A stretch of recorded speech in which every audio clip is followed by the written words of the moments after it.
অমিত শাহের পদত্যাগের দাবি কংগ্রেসের।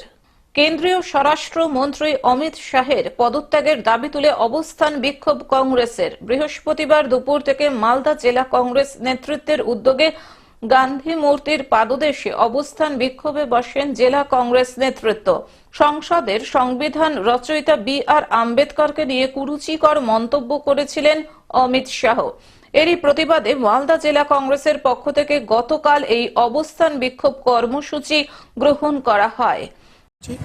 ভারতবর্ষের স্বরাষ্ট্রমন্ত্রী অমিত শাহ সংবিধানের যিনি জনক, যিনি প্রান্তিক মানুষের কাছে পূজনীয়, শ্রদ্ধেয়, সম্মানীয়, তার সম্পর্কে অত্যন্ত কুরুচিপূর্ণ একটা মন্তব্য করেছেন।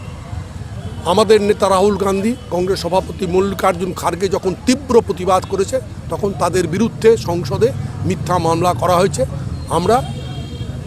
আমরা অমিত শাহর পদত্যাগ দাবি করছি এবং রাহুল গান্ধীর বিরুদ্ধে মিথ্যা মামলা প্রত্যাহারের দাবি জানাচ্ছি। মালদা থেকে অভিষেক দাসের রিপোর্ট, গ্লোব নিউজ। এখন থেকে গ্লোব টিভি দেখুন আপনার স্মার্টফোনেও।